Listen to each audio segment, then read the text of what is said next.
1977, George Lucas formed a legacy. Force is with me, and I am with the Force. Inspired by mythology, his saga has become a passion for many. Feel the Force around you. His legend has become our story. It's true. All right. One of resistance, We are the spark that'll light the fire that'll burn the First Order down. rebellion, Rebellion is built on hope. and redemption. I am a Jedi, like my father before me. This is Star Wars Reactions. Remember, the Force will be with you, always.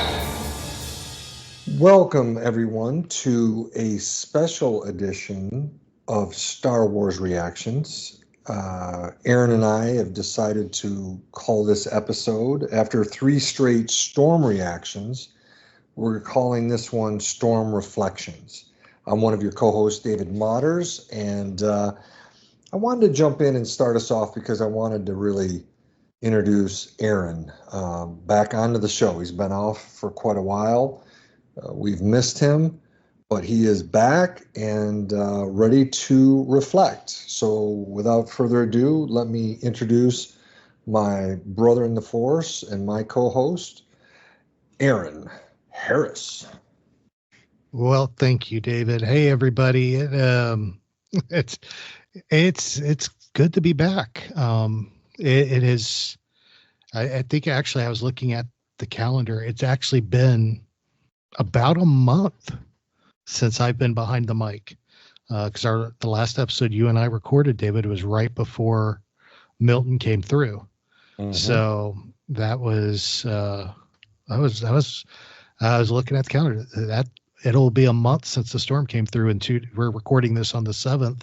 The 9th will be a full month since the storm hit. So yeah, it's been a little over a month since I've been behind the mic, and it's good to good to be back. You've said this on numerous occasions, David, that doing the show is almost therapeutic. Gets us away, takes us out of the everyday grind of our everyday life to just sit back, relax, and do something fun. And this is going to be a very therapeutic episode for me. I'm not going to lie. But it's good to be back. And I tell you, I got to being able to listen to the last 3 episodes that our pal Greg McLaughlin really just voluntarily took the reins of Star Wars Reactions and ran with it while we were down. Okay. And it definitely was a load off I know our minds, and if you have not listened to the last 3 episodes, you need to listen to them. 96, 97, and 196, 197, and 198. There's the Storm Reactions. Check them out. They were absolutely fantastic. So, but yeah, it's good to be back. And we're gonna have we're gonna have a laid back episode this week, guys.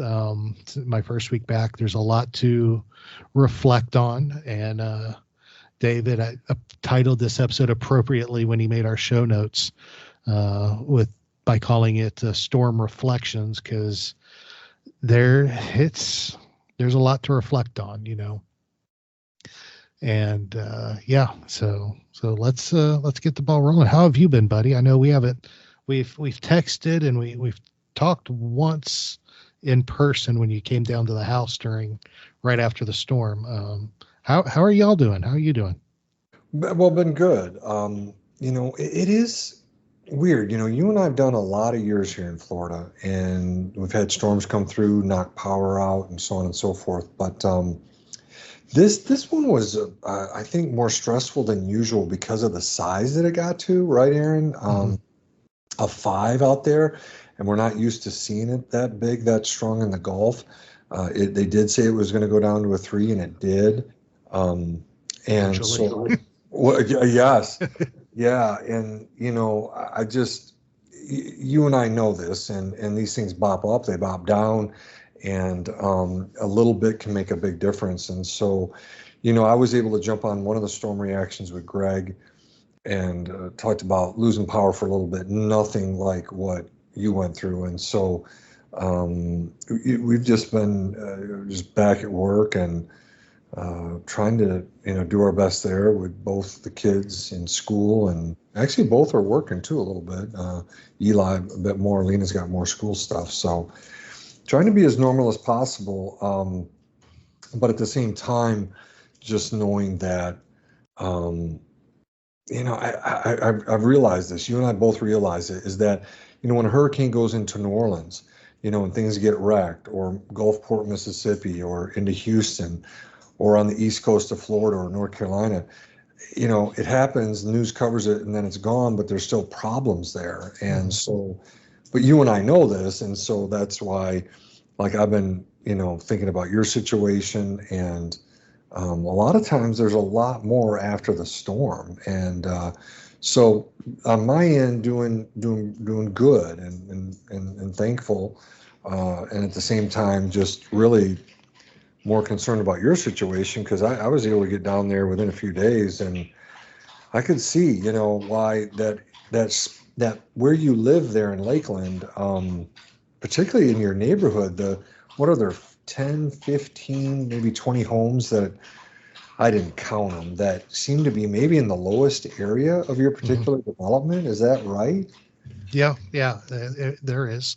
And everybody got a little bit of damage, and unfortunately we got the appears we have gotten the worst of it. So it definitely was, I remember 20 years ago, because I was living here in Lakeland. I was now living with one of my college roommates just off campus. And I remember 20 years ago when we had the four come through: Charlie, Gene, Ivan, and Francis. Yeah. All come through Florida at that point. Ivan went up into the Panhandle, but Charlie, Gene, and Francis literally crisscrossed the state and all three of them literally came through our backyard. Right. Came straight through Polk County, straight through Lakeland where we lived. And that was probably the most insane time. But at that point I was 20 years younger. So I was 24 when that happened. 24 when that happened. And it was the difference between dealing with those three and dealing with this one has just been crazy. Because I even remember back in 2000, it was 2000, during right after Katrina hit, one of my friends from here in Lakeland was moving to Arizona the weekend after Katrina hit. Mm-hmm. And he had taken a position at a church out there, and his wife was like 8 months pregnant and couldn't make the drive. So his church literally paid me to drive out with him and then flew me back. That way his wife didn't have to make the trip, and she just flew out with the other two kids that were both under 6. And I remember driving through Louisiana at that point, Mississippi, Louisiana, and of course you couldn't get anywhere near New Orleans. And it was just, oh my gosh, it was insane. And I was like, I'll never, and I remember driving through there thinking, God, I hope I never see anything like this again. And then Milton came. Right. And it is totally, not even Milton, was it Helene came through first, and wrecked North Florida, wrecked the Carolinas, and did a apocalyptic number on those states. And then we had Milton follow it right up with coming in and hitting Central Florida, coming in through was it the Bradenton area, Siesta Key, Bradenton area, and then just pile driving through the state nonstop. And literally the eye as it came through, it kind of transformed once it hit the state, which made it even more destructive. I was listening to one of our the one meteorologist I listen to all the time, who I absolutely trust. He's been doing this for 20 plus years, and I remember when Charlie was coming up and everybody was saying it's going to go into Tampa Bay. Right. He was the only one who actually actually read it and said, no, this thing is going to shift and it's going to hit Port Charlotte. Mm-hmm. And they had a brand new radar at the time system that they were using, and he's like, I could see it. It is going to shift into Port Charlotte. And everybody else was going, nope, it's coming into Tampa. And then at that last minute, it took that hard left or hard right and went right into Port Charlotte. And so I was watching him during Milton, and after the storm, he was talking about how what made this storm so much worse was, one, it came in so powerful, but when it hit, the eye of the storm pretty much shifted, and it became more like, he said, it started behaving more like a nor'easter rather than a hurricane. And that made the winds and so much worse than what it could have been. And so it just really, and you could tell, I mean, you really could tell. And then the amount of rain that came along with it, I'm not going to lie, we got it bad. But at the same point, as bad as we got it, and as much as we're struggling to deal with the damage we got, I still can sit here and count my blessings, because I've seen the coast. I've seen the damage in Siesta Key and Bradenton, Sarasota area, and I know people that live down there. And it is, I've seen, it's just totally gone. You have water that you had a 10 to 15 foot storm surge hit in some areas. I mean, imagine that 10, 15 feet. That's 3 of me. Well, I've seen videos of it when, what was the one? Was it in 2022, right at the end of September 2022? I can't keep all the names straight. It had the 10 to 12 foot storm surge into Fort Myers, and looking at some of the videos from cameras on stores downtown, you just see the rush of water, and it's just, like you said, 10 to 12 feet. It's just, it's crazy to see that much water and see it move and how destructive it is. It's no joke, man. And but my brother, I wanted to share this because you were talking about the rain, and I remember as I drove south from where I live down into Polk County, the water, and I came down Sunday, and the storm came through Wednesday night into Thursday. So Friday, Saturday, Sunday, I'm driving down, and as I get into your county, the water is literally up on each side of the road. I mean, it had to have been over it, but I mean, literally, I'm looking at the water and I've driven to your house, into Lakeland to see you many times. And I've never seen it that high. But my brother sent a statistic. He lives in Houston. He's dealt with hurricanes. He's a big stat guy, detail guy. And he sent this to my sister and me, and he said, Milton dropped 3.4 trillion gallons of water on Florida, which is the equivalent of 5 million Olympic-sized swimming pools. Yeah. And I believe it. Yeah. And Definitely. And I don't know how they calculate it, but 3.4, not billion, 3.4 trillion gallons of, I mean, how do you just get your head around that? Oh yeah, no, It's unbelievable. it definitely was a huge rainmaker, and there are still places in Polk County that the rivers and everything are just now starting to recede, where the rivers surged past their normal limits, and there are actually, I actually saw this the other day. There were still about like 100 people in somewhere in Polk County that still don't have power, and it's been a month since the storm, because the water, they can't get to where they need to go because of the water. Right. It's too deep, it's too dangerous, so they can't get there.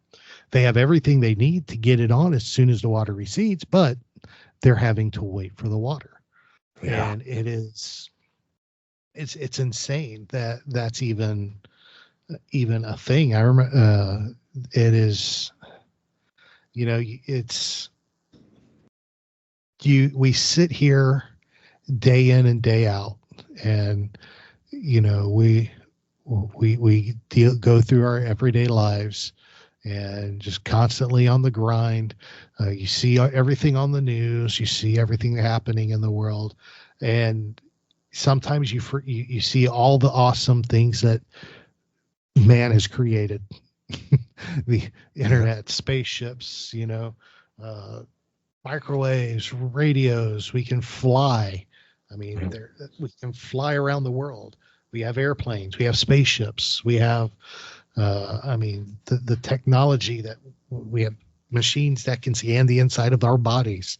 All this technology, and then you sit here and you get something like Milton coming through, and there's not a drop of technology that's going to save you from a storm like that. Yeah, like you and I have, I've said this facetiously, but I'm like, how can we do this? Aaron and I need to go over to Tampa or St. Pete and start blowing westward and turn, and then you expand it to, why don't we have these massive fans, and to tie it into Star Wars, I think about Operation Cinder and some of the comics that covered that and changing weather patterns, like what the Emperor wanted to do if he ended up dying. This is one of his contingency plans. And I'm like, hey, we need that to actually turn hurricanes right out into the Atlantic and not hit anybody. Yeah. But like you said, buddy, we don't, the one thing we can do is try to prep the best we can. Colby talked a little bit about that in his storm reactions with Greg about how fast these forest fires. And in fact, just before you and I jumped on, I looked at my phone and saw that they're having some really nasty forest fires out in California still. And those are quick earthquakes. You can't prepare for them, but at least hurricanes, we can to a degree. But you're right. There's only so much you can do. It can still wreck your home and what you have very quickly. Yeah, I've been through, I can't tell you how many hurricanes in my lifetime here in Florida, and even the 3 back-to-back that hit. But I can honestly tell you, I've never had anything like that. I've never experienced anything like we just went through with Milton. And it was, everybody has been calling it 100-year storm, because it's only the type of storm you get maybe every 100 years. There's been nothing like it in anybody's lifetime in this area. And it's definitely one that has changed thousands of people's lives. And thousands of people's lives have been impacted and changed, and a lot of their lives have been wrecked. And it is definitely something that changes your perspective. It changes your outlook on life. It changes your priorities. It changes everything. And it's something that it's hard to deal with, especially when you're going through it. It's one thing I've sat on the sidelines many times after these storms with the people that have gone through it and had issues and tried to help. And you never truly understand what they're going through until you've actually been through it yourself. And it is, yeah, it's something. I don't even have words to really describe. I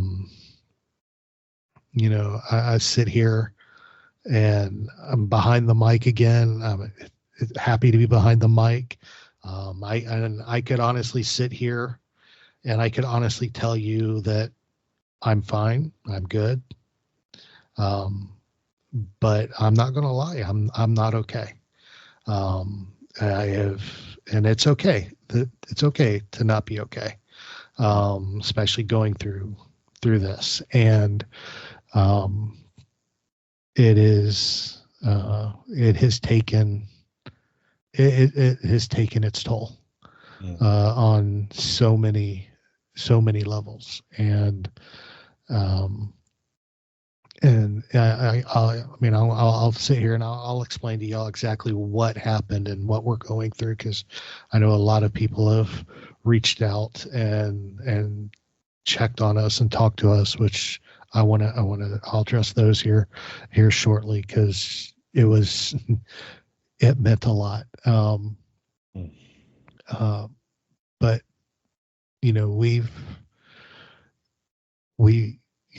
when you've lived in an area, like my wife's lived here her whole life, in this area, and I spent some time overseas with my parents as a kid. I spent some time in Pittsburgh for a little bit, and the rest of my life I've lived right here in the Lakeland, Mulberry area, and seen our share of hurricanes. I've never seen anything like this. And a storm's coming. It's okay. We're in the middle of the state. We're far away from the coast. It'll be fine. No worries.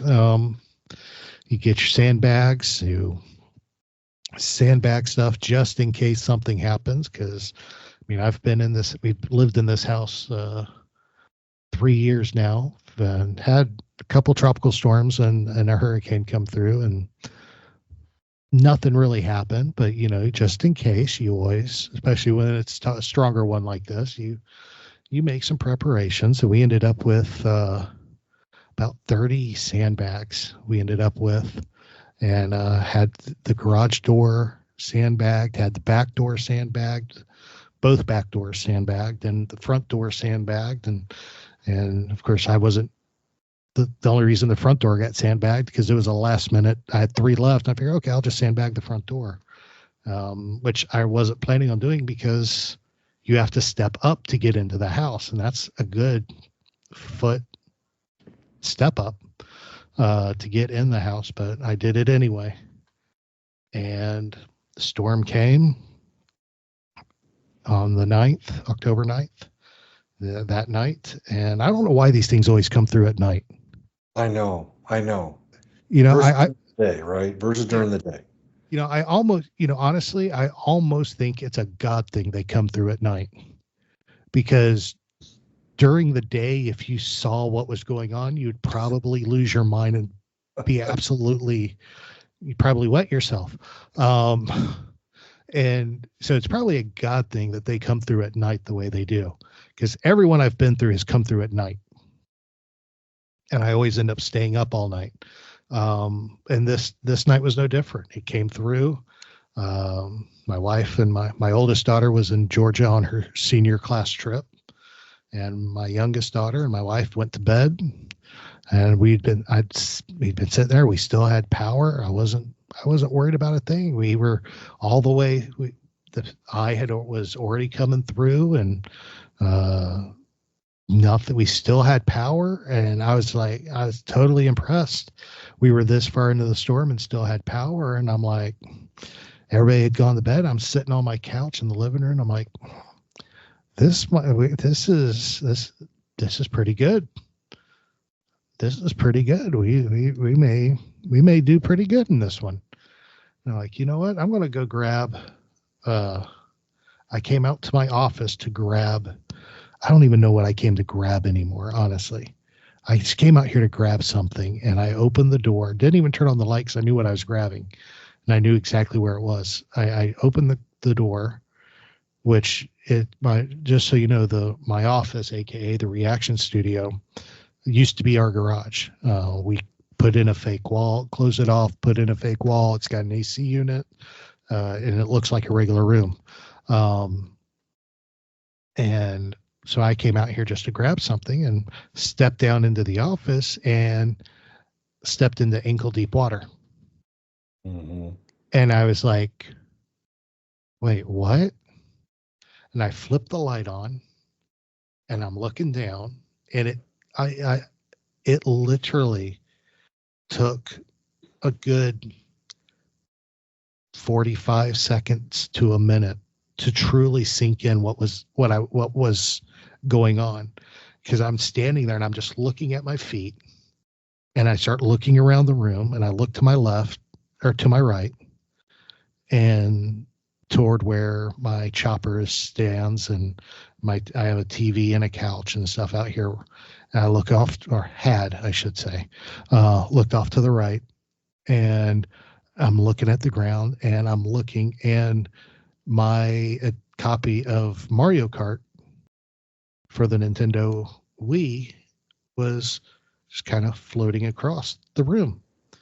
And I'm looking at it, I'm like, and it still didn't sink in. And I turned to the left toward my desk and my bookcases where all my Rebel stuff is and all my books and everything. And I'm looking, and my garbage can is floating on its side. It was a plastic garbage can, and everything that was in it is just floating through the room. And I'm going, and then it's like a switch flipped. I went, oh my God. Ran back into the back room, grabbed my wife, told her the office flooded.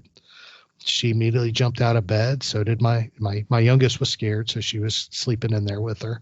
So her and Avery come running out. My wife and my daughter Avery came running out, and comes out into the office, and we're looking, and it hits me that it's quickly approaching the bottom shelf of one of my bookcases where our wedding album is, all of our photo albums, all of our yearbooks from like when we were in school and our daughters are in school. So I'm like grabbing those books and throwing them at my wife, who's giving them to my youngest to put on the kitchen counter. And we're just getting those saved. And then we're like, how can this be? We got like 15, I think we had like 18 sandbags outside the garage door. How right. Did the sandbag shift? Did the wind shift one of the sandbags? What's going on? So I come out of the office, I go to the front door, and I open the front door to step out. And as I go to step over the sandbag, I look down, and the water is halfway up the sandbags. And I just freeze. I'm like, this can't be right. I'm not seeing this. So I turn and I look toward my driveway, hanging outside the door, look toward the driveway, because for reference, I have a 4-door sedan. My oldest daughter has a 4-door sedan. My wife has an SUV. And for some reason, my wife was like, I think we should park our cars at the Publix. We'll just keep the SUV at the house. I'm like, okay, sure. I mean, just in case, because, we did have last year when was Ian that came through, we had some flooding and my car got flooded out sitting in the road. Not bad, but it got flooded out. So we're like, better safe than sorry. So we drove them up, left them at the Publix, about 1.5 miles, 2 miles away, and went to And I look over at my wife's SUV that's sitting in our parking lot, pulled up as close as it can get to the garage door without touching it. And I look over, and the water is literally up just below the line at the base of the door. Right. And I'm like, I call my wife in. She looks out, and she's like, we're both standing there stunned. And then Avery goes, "Hey, there's water coming in the back door." So we close the front door and we turn around and go over there. And sure enough, there was how as deep as it wasn't as deep as the front yard, but the backyard was flooded as well. And it was over the sandbags at the back door and was coming in. Mm. And that began a scramble at that point. There was nothing we could do for the office. And at that point, it was done. So we started running around and grabbed as many towels as we could to try to dam the water up to keep it from going anywhere. And we're working on the back door. Next thing we know, it's coming in the front door. It reached the sandbags at the front door. So we were fighting it on two fronts. And then the water got so deep in the office that it started coming over the step into the kitchen. Mm-hmm. And at that point, we're trying to figure out what we can do to try to save stuff. At that point, it became, what can we salvage? How can we save stuff? Because there's no way we're going to be able to stop it at this point. Right. Right. So we were rushing around, and next thing we know, it's in my youngest daughter's bedroom.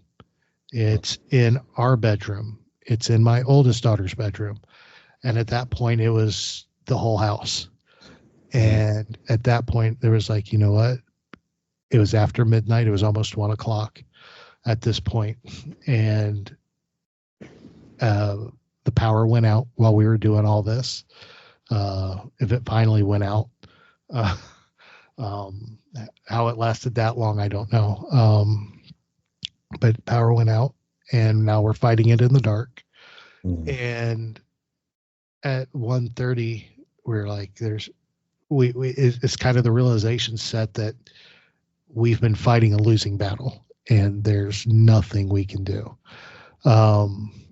We were confident because at this point, what was the restructure, I don't even want to call it the eye of the storm, because it restructured itself at some point. And but the worst of it had passed. The center of it had passed. So we were on the backside of it. So the backside wasn't as bad as what the front side. But it was still windy. It was still raining. But it was starting to back off. But so we knew it wasn't going to get so bad that, you're laying in bed and there's water on each side, you're floating on something like the Titanic. There was going to be room on the bed. That wouldn't be hanging off like Jack on the door. But we knew it wasn't going to get that bad. And my youngest was just absolutely exhausted. She was pretty much begging to go to bed at that point. Mm-hmm. So we called it. I mean, there was nothing we could do. So my wife went back into our room and laid down with my youngest, and she went to sleep, and my wife tried to doze the best she could. And I literally sat on the couch and just with a flashlight and just watched the water. Literally, that's all I could do. Yeah. I have felt helpless before. My wife had a heart attack at age 35, and I felt helpless then. When my oldest daughter was born, my wife had major issues and ended up in the hospital for 2 weeks fighting infections. Um, and I have felt helpless before dealing with those situations, but I had never felt helpless and so defeated as I just sat there and watched the water just do what it wanted. Right, as I was just going to say, it's going to do what it wants. It goes where it wants. Yeah. It just did what it wanted to do. And it was probably it was a very low point, a very, very low point. And I sat there literally the rest of the night. The sun came up, the rain stopped, the wind died down, and it literally, that was Thursday morning, everything finally died down, and the wind still windy, but not like it was. But it literally took till Friday before it was low enough for us to be able to leave our house. Mm-hmm. And for reference, like I said, it was about a foot at the door by the time it breached the little over a foot at the door by the time it breached the front door. For reference, if you were out in our street, if it was a little over a foot at our front door, if you were in the middle of our street in front of our house, if it's a little over a foot at our door, it would have been waist deep in the road. Mm. Yeah. And that to give you an idea, so waist deep on me would be almost 3 feet. Yeah. Deep, 2.5, 3. No, probably close to 3 feet. Deep, which when you are in when you're not living in a flood zone, is devastating. Right. Exactly. And that's the issue. We aren't in a flood zone. We don't have it just the amount of water that dropped in such a short period of time just literally overwhelmed everything. And the thing is, we had weeks and weeks of rain beforehand, so the ground was already super saturated. And this did us in. Yeah. So it took, like I said, till Friday to get everything cleared out, where we could actually leave and, go places, which there's really nowhere to go because everybody was pretty tore up, and there were not a lot of power, very little. People were starting to get power back on, but it was few and far between. You didn't want to go running around a lot because gas was hard to come by. Trucks would pull into a gas station to fill. Gas trucks would pull into the gas station, and within an hour, whatever gas it dropped off was gone. Oh yeah. Because people were desperate. They were trying to keep their cars full.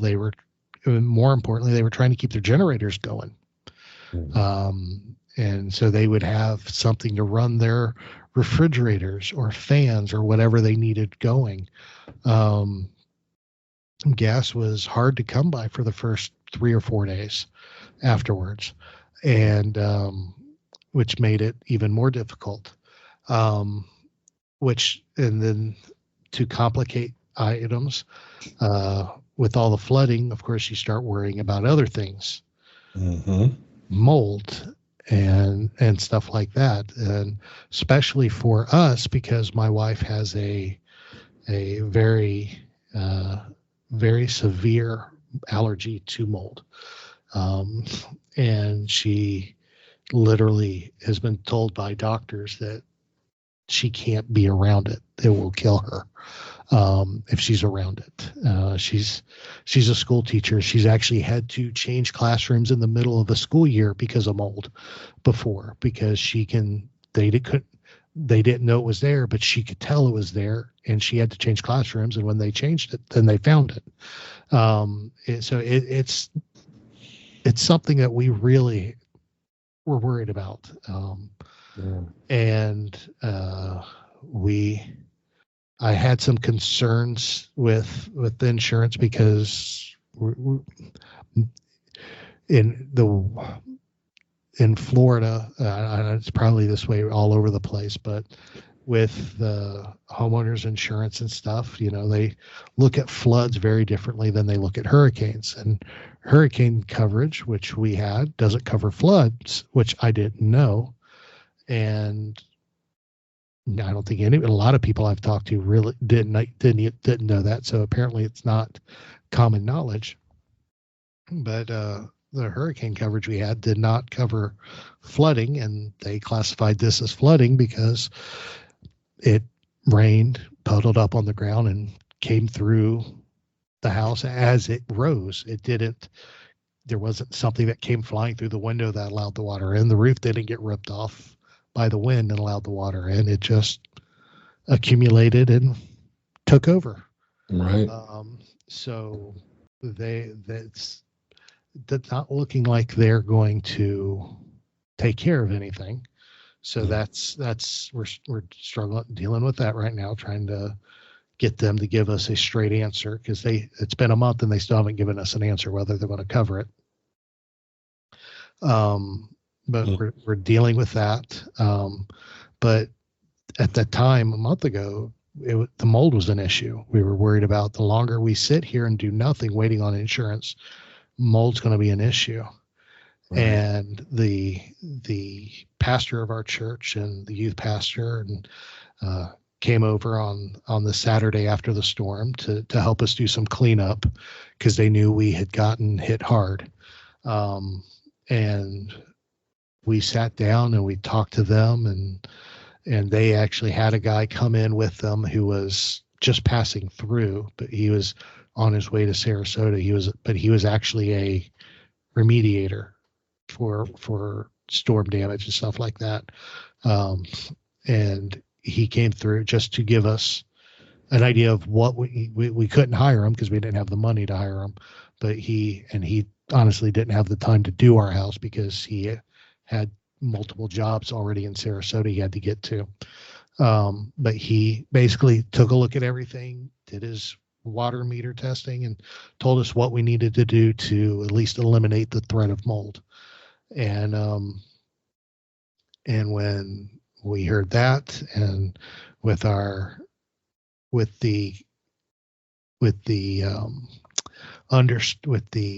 basically the understanding, because the remediator who does this stuff, I talked with him about our insurance, and he's basically agreed with me they're not going to do anything. My pastor said, all right, here's what we're going to do. He just kind of took charge. And it's like, this is what we're going to do. We're going to, after second service Sunday, this was on Saturday, the next day, tomorrow after second service, we're going to bring as many guys as we can out here, and we're going to get the floors ripped up. We're going to get the bottom parts of the drywall cut out, just like this guy recommends, and we're going to get it done for you now so we can get it dried out, so hopefully the mold doesn't take over and get her sick. And that Sunday, they all came over, and they got it completely done in 2.5 hours. There were about 20 guys and about 10 guys, and they all brought their sons. So there were about 20 total that were running through the house, and had it all done literally in 2.5 hours. And of course, that's the day you came down too, David, and you had called me up on, was it Friday, I think, or Friday or Saturday, and said that you had a extra generator at your church, and your pastor said they would give it to us because they had nowhere else to give it to. So you brought it down with a cooler of drinks for us and a can of gas and extension cords, and brought it down and helped me get it set up and hooked up and got it running. And that was got our refrigerator up and running to save stuff, which was a huge help, a huge blessing. And it was So good to see you that day, buddy. I needed that. Well, I started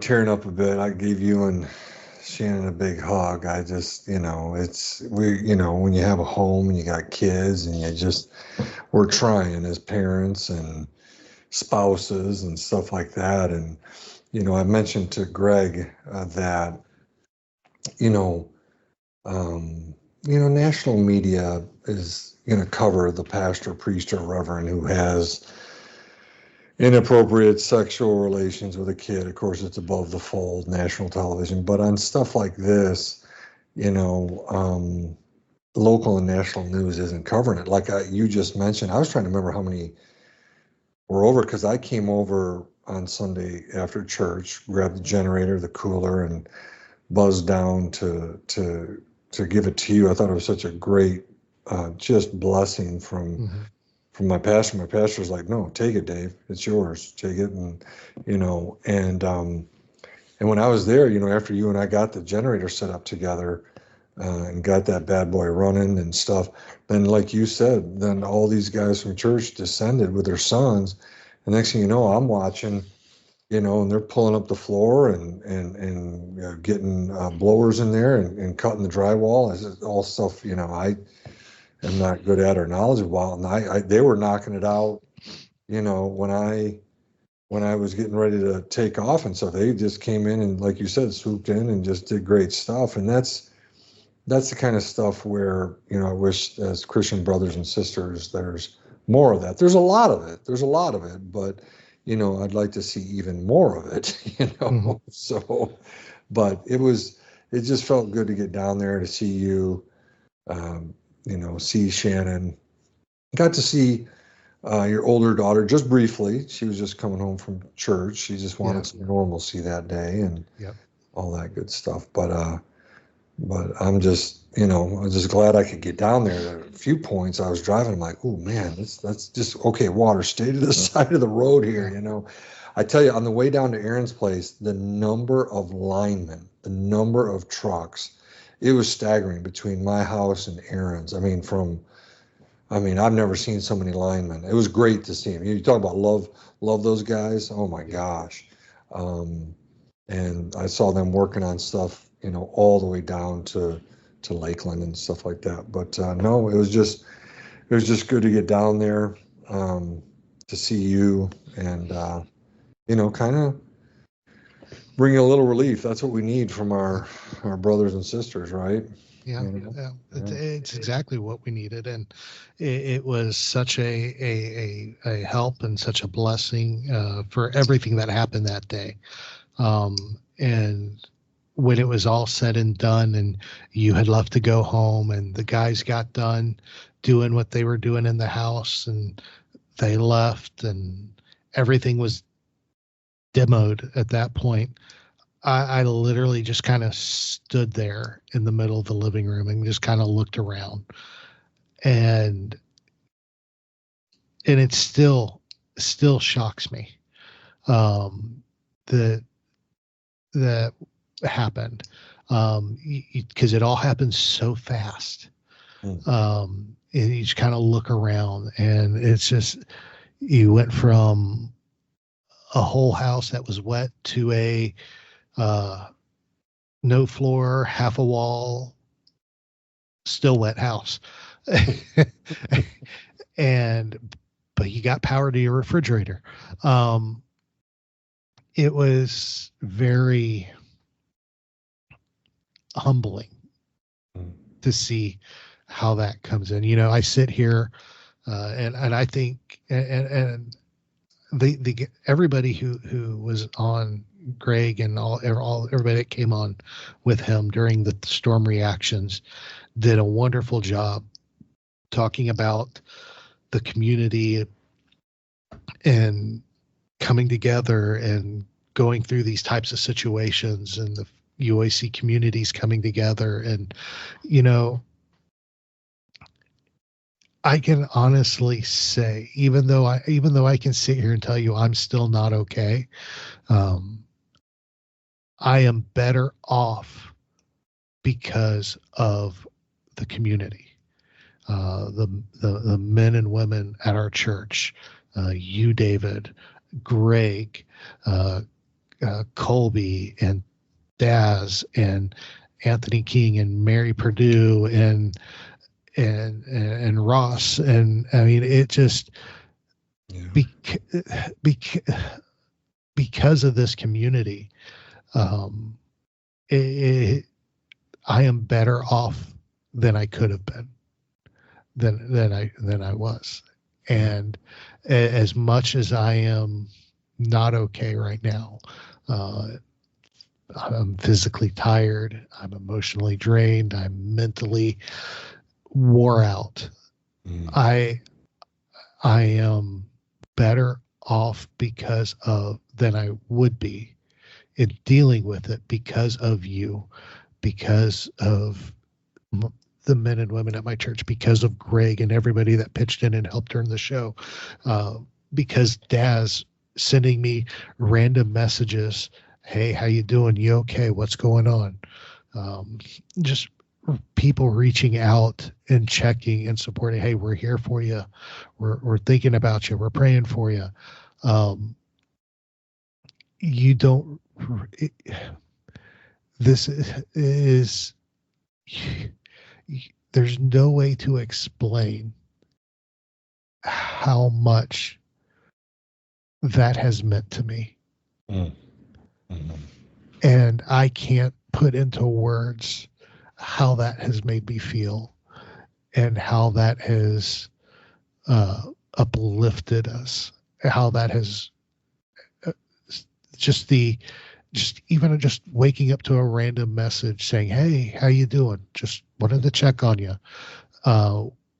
And it has been, it has been, I sit here day in and day out. Every time we do one of these episodes, an episode of Star Wars Reactions, I always end the episode telling you, do something kind for somebody, reach out, do something kind, because you never know how it's going to affect them. And to be on the receiving end of that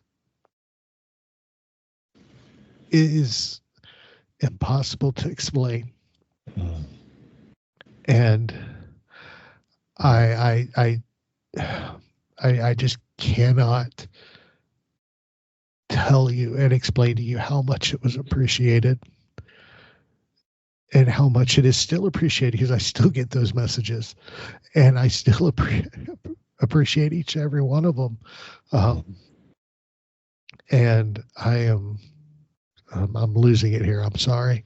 Well, well, I was going to help you too. Like, I wanted you to be able to say what you want to say and not interrupt. I need to, you got to let people say what they want to say. And I was thinking too, Dan Z from Coffee with Kenobi, he threw an awesome bumper in there and said, Aaron, you do it better than I do it, buddy. And so I wanted to mention that too. But yeah, I mean, we said, that's why I had Twitter X, I sent a message out that, people talk about plenty of negativity in the Star Wars community, but within who you and I know and who we talk to, I mean, I love our Star Wars community, Yeah. And from Daz over in Wales to, Christina in Australia, and, Kendra's down there too, and got Liberty up in Delaware, and Mary down here, Mary and Chaz, and just everybody, Tom Gross, Corey Club, all those guys, just everybody, all these men and women who are just, I love the Star Wars community that we're part of, and just, just so thankful that, we have that support, because you've been very consistent about that, over what, I don't know how long now you've said it, you've encouraged people to be kind, to help someone out, say a kind word, especially with all the stressors people are dealing with. And like you said, you're on the receiving end of it. And, I've been on the receiving end of it at various times in my life. And it just, versus being alone, that's just, ooh, boy, that's not a good place to be. And, and you're not, and we love you and your family, and just it's so good. Most importantly, that you guys are safe and Yeah. strong, and everything will come back together. But like we said, everything can get wrecked. But when it comes to our kids and our spouses, it's like making sure they're okay. But Yeah. you've really been a trooper through this, buddy. Yeah. It's you said it well. It is definitely a it's it's it's just crazy. So Mm, mm. but as that is what happened. Where it's been a month. Where are we at now? And I'll try to keep this quick because this is going longer than I anticipated it would. But where are we now? We're still waiting on insurance. We've got talked to FEMA. We've talked to, which is, for those of you outside the United States, is the Federal Emergency Management Agency, which the federal agency that comes in here in the U.S. when there's a disaster to help out. We've talked to them. We've got lots of people that have volunteered to help us get stuff put back together once we get out all the supplies. Getting the money for the supplies, another issue. We're dealing with that too. Because if insurance doesn't, we got to find another way to pay to put the house back together, which we'll find a way. But we are together. We're all healthy. We're all happy. Well, trying to be happy. I'm doing my best to keep everybody else happy, the best I can. I feel really bad for my oldest because it's her senior year and it's definitely not going the way it should be at this point because of all the chaos. But we're doing the best we can, and we're going to keep plugging away. We can keep trying, and there's one of my favorite non-Star Wars movies is the movie Castaway. And with Tom Hanks and Wilson the volleyball. Matter of fact, before the flood, on my desk, on the shelf above my desk, I actually have a official licensed Castaway licensed Wilson volleyball with the handprint on it. That sat up there and it survived. It's in a box. I don't have it out. Thank God it survived because I love that thing. Whenever I need to vent, I look up at Wilson and we have 10, 15 minute long conversations. They're usually one-sided, but I usually feel better afterwards. But he, at the end of the movie, toward the end of the movie, Tom Hanks has been saved. He's back in civilization. He'd been gone for so many years, and he finds out that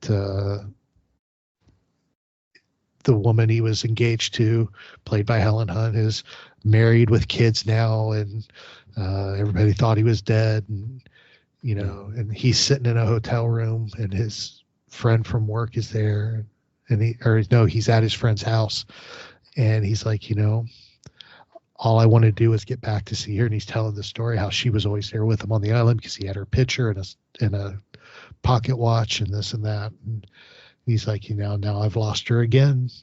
I feel like I've lost her again. And he goes, and I don't know how I can make it. He goes, and then he says something that has stuck with me since I saw the movie and has rung truer since Milton came through. He's like, I don't know what to do. He goes, or how he's going to make it. And he goes, but I know what I'm going to do. I'm going to keep breathing. Mm-hmm. Because you never know what tomorrow is going to bring. Mm-hmm. And, there's people, I have people whose lives are back to normal now, and they were like wanting to make plans, and I'm like, I can't see past today. You know, I'm literally, and I talked to my boss at work today, and I've told my wife this. I'm like, I can't see past the end of this day. I said, I can't look to the future to make plans because I am just trying to make it through each day. And all I can do is breathe. All I can do is just breathe and keep going. And, you know, and so that's all I'm trying to do is just keep breathing. And the other thing that pops into my head is I don't listen to a lot of music. I don't, believe it or not.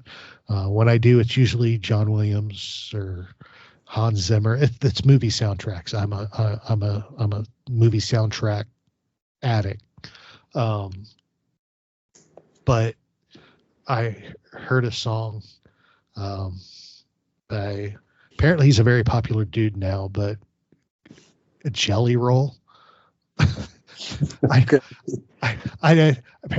Apparently I've been missing out. Apparently he's huge. And he's, but someone, I heard one of his songs at work the other day, and I'm like, that's me. Because in the song, he's like, I'm not okay. I'm barely hanging on. But then he's like, we're going to be okay because we know it's going to be all right. Things are going to get all right. And I think it's nutshell. Those aren't the exact words. I can't remember because I only heard the song that once. But it really hit home. And I'm like, that's I'm because I'm not okay.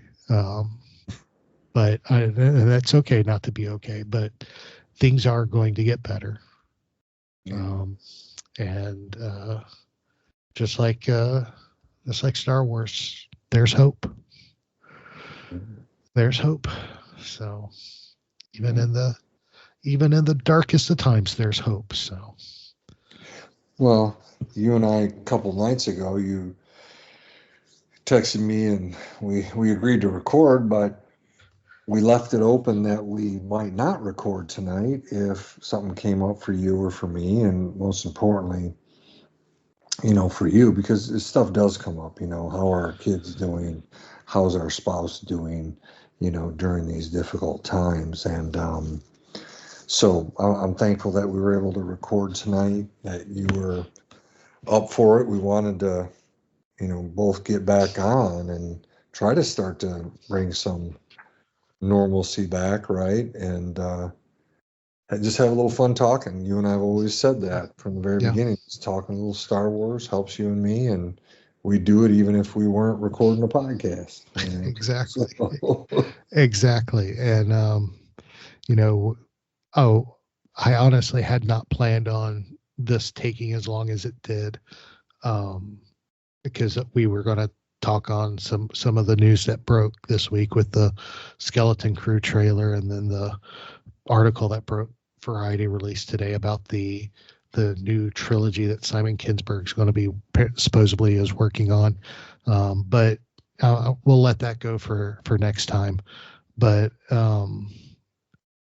I just want to wrap things up by especially saying a very special thank you to everybody that jumped in on the last 3 episodes with Daz and Colby and Anthony and Ross and Mary.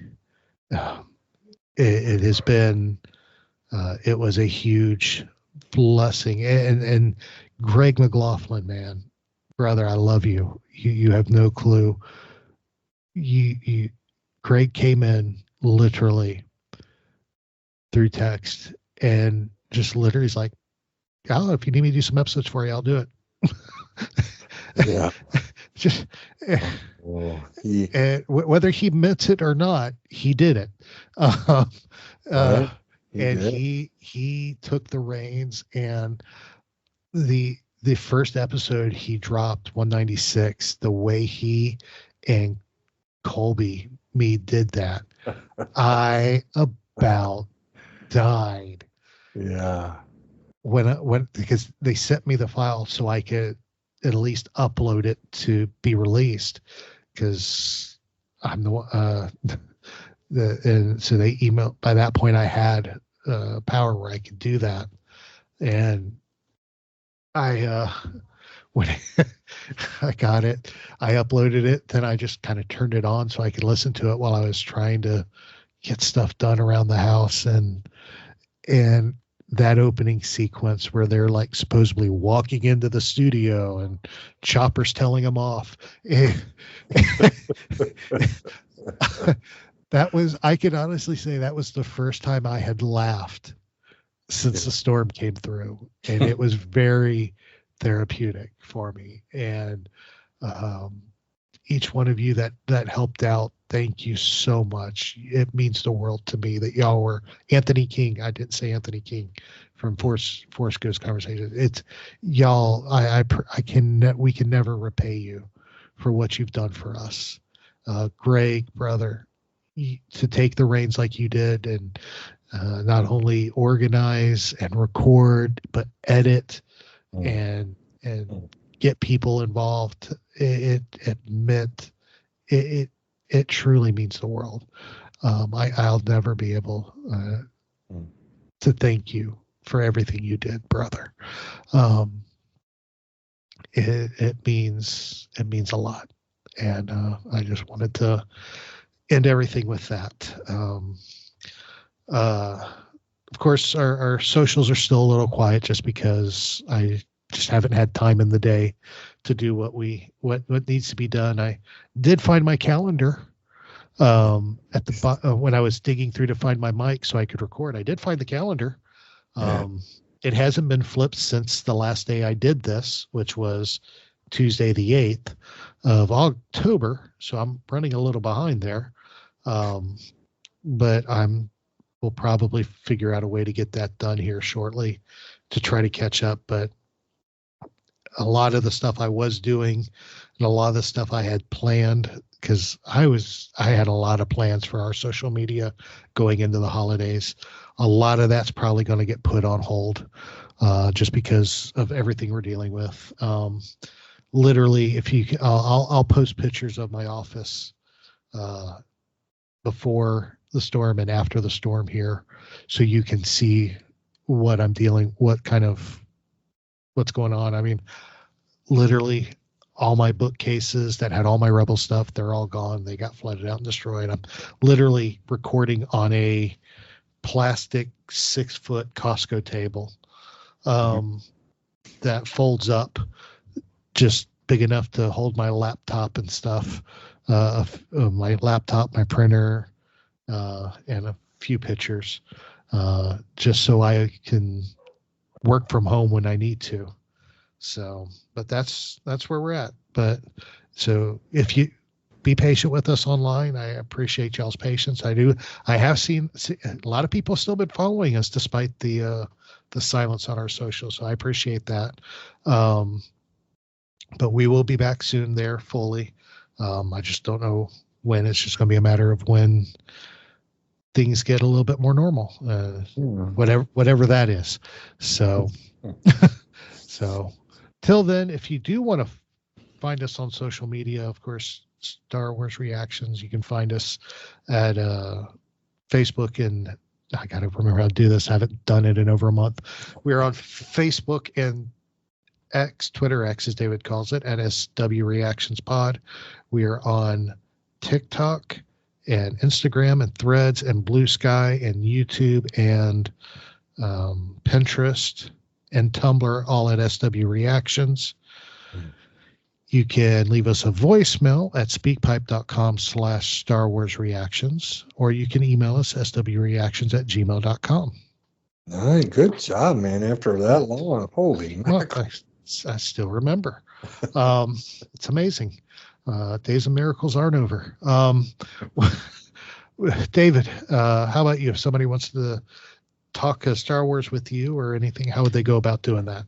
Yeah, for me, again, pretty simple. Just Twitter X at David_Modders, Modders.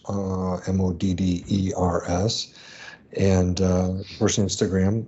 Much like Aaron, I just haven't posted a whole lot. Just haven't, I think, been in the mood to do it with everything. This hurricane season, it'll put a damper on you pretty fast. But no, just get a hold of me. Just send a tweet out, a message whenever you want, and or through like the socials Aaron mentioned. He always gets them over to me. But no, just thank you for everyone for sticking with us and for all the support. And like Aaron said, Greg has really made it happen. He says, I'm going to recruit people. And he sure did. Boy, oh boy. He makes it happen. And he said, I want to help. I feel, even though he's in Illinois, he's like, I want to help you. And he really did. So like you said, we love you, Greg. We truly do. We truly do. No, you do want to reach out to me, either the show,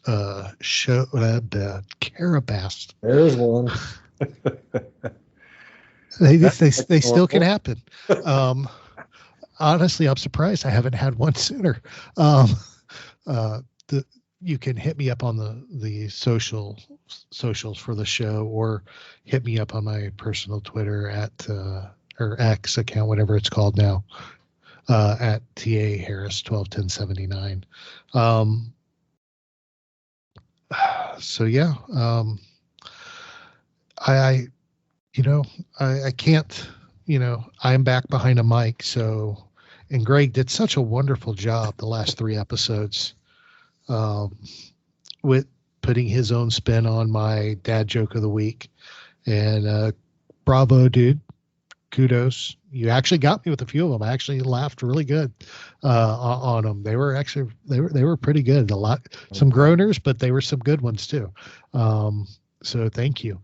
But it wouldn't feel right, getting back behind the mic for the first time in a month without a dad joke of the week. So, all right, here we go.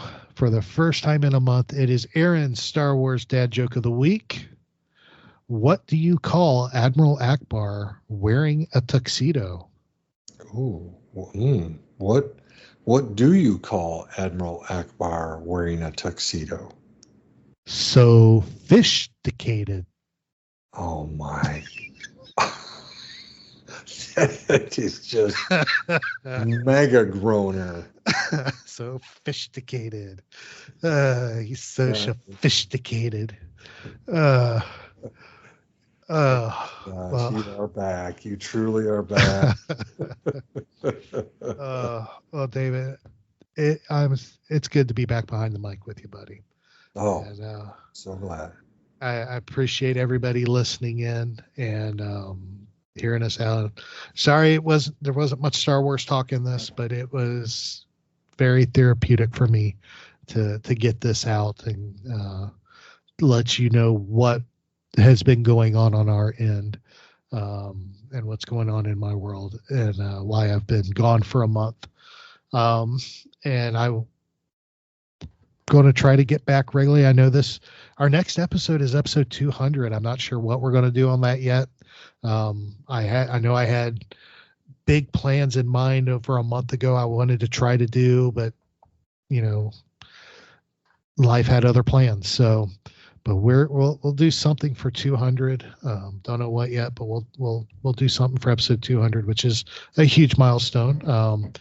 But then we'll see what happens. But we appreciate each and every one of you. Well, I love y'all. Y'all are the best. Y'all, you have no clue how much I appreciate each and every one of you. Y'all aren't just listeners or followers. Y'all are family.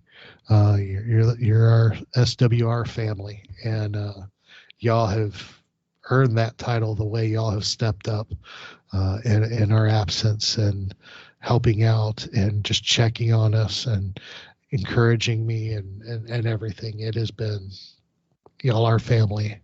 Love y'all, praying for y'all. Continue to do kind things for people. You've heard the impact it's made on me. do it for somebody else. Impact more lives. More people you do that to, the more impact you'll make on people, the more better this world will be. So remember, this is your place for elegant discussion for a more civilized age.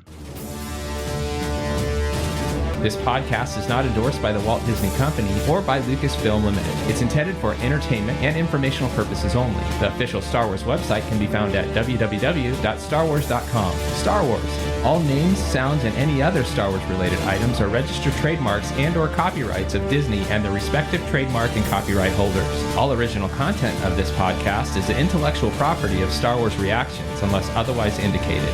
Star Wars Reactions. Elegant discussion for a more civilized age.